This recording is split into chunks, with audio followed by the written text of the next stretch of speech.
नमस्कार मित्रांनो, चांगलं चॅनलमध्ये आपलं स्वागत आहे. मित्रांनो, 19 मिनिटाचा व्हिडिओ आणि इंटरनेटचं नवीन खेळणं.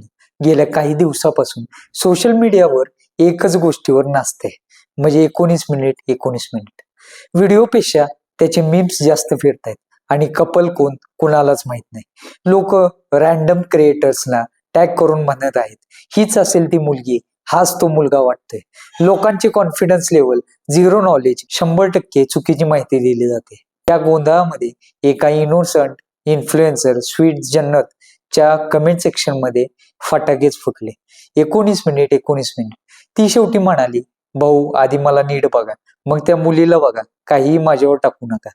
आणि तिचा बिगेस्ट डायलॉग म्हणजे त्या व्हिडिओतील मुलगी इंग्लिश बोलते आणि मी तर फक्त 12वी पास आहे. मुलीचा आत्ता व्हिडिओ पाहिला, ती मुलगी अक्षरशः रडत होती इंस्टाग्रामवर. ती म्हणत होती, मी त्या व्हिडिओ मधली मुलगी नाहीये. म्हणजे काय परिस्थितीतून ती मुलगी जात असेल ती यावरून कळते. इथेच एक महत्वाचा मुद्दा समोर येतोय. हा व्हिडिओ खरा आहे की AI वरती बनवलेला आहे, अजूनही क्लिअरिटी नाही. पण एक गोष्ट नक्की आहे की AI चा गैरवापर आता धोकादायक पातळीवर पोहोचलाय. सीझन 2, सीझन 3 अशा AI मेड क्लिप्स फिरू लागलेल्या आहेत, ज्यातील लोक खरी नाहीत, व्हिज्युअल बनावटी, चेहरे सुद्धा बनावट. आज AI चा असा दुरुपयोग चालू झालाय की लोकांच्या चेहऱ्याची फेक व्हिडिओज तयार होतात. एखाद्या व्यक्तीचा एक फोटो पुरतो आणि AI त्यावरून इंटिमेट, अश्लील किंवा चुकीचे व्हिडिओ बनवू शकतो.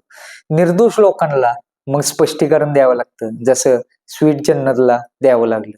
एक फोटो चोरून आज कोणीही व्यक्तिरेखा बनवू शकतो. AI मुलीचे नकली फोटो तयार करून विकणारे केस तर भारतात नवीन नाहीत. खरा व्हिडिओ कोणता, फेक व्हिडिओ कोणता, लोकांना फरकच समजत नाही.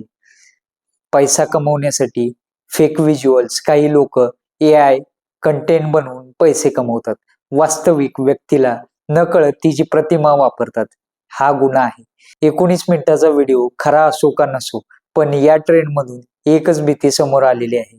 आज AI फक्त व्हिडिओ बनवतं, उद्या कोणाचं आयुष्यच बनवेल किंवा बिघडवेल. म्हणून मंडळी, व्हिडिओ शोधण्यात ऊर्जा घालवण्यापेक्षा खरी माहिती आणि फेक माहिती ओळखायला शिका. तर मित्रांनो, हा होता व्हिडिओ. आपल्या प्रतिक्रिया नक्कीच कळवा.